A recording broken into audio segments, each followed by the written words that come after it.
Kalau satu anggota dewan pegang 9 dapur sekaligus, ini program gizi atau proyek politik.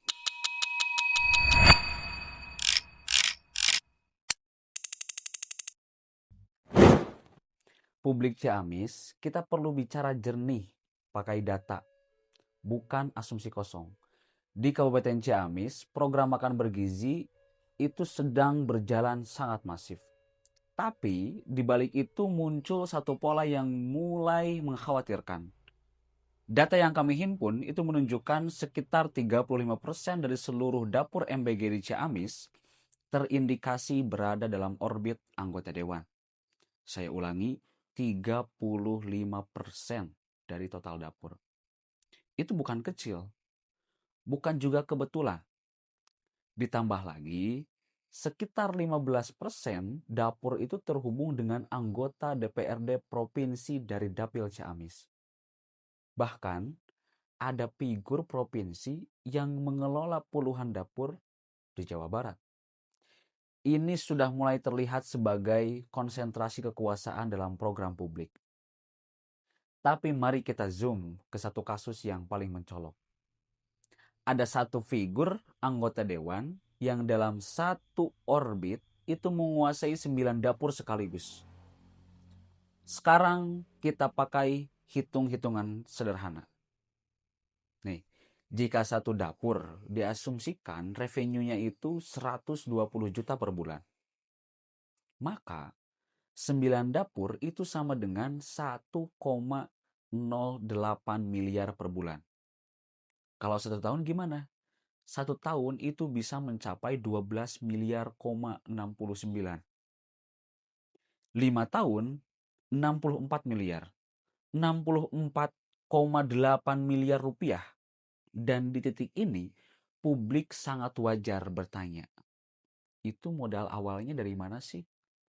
Kenapa sih bisa terkonsentrasi pada orbit politik yang sama? Dan bagaimana fungsi pengawasan bisa tetap independen dari para anggota dewan ini? Mereka sebagai anggota dewan sekaligus mengelola dapur yang jumlahnya tidak sedikit. Apalagi fakta di lapangan itu menunjukkan dari 134 dapur MBG di Ciamis, baru 3 yang memiliki PBG. Programnya besar, uangnya besar, tapi kepatuhan dasarnya masih bermasalah. Maka jangan salahkan publik kalau mulai muncul istilah yang begitu keras. Seperti kalau kata ketua BEM UGM itu bilang maling berkedok gizi. Kalau kita di PMI itu bilang maling berjamaah gratis, itu MBG. Karena keuntungan yang sangat besar itu adalah proyek. Itu bukan program, ini proyek.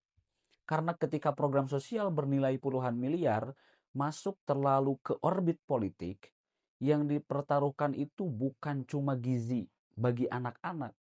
Yang dipertaruhkan adalah integritas di dalam tata kelola. Ciamis harus terang.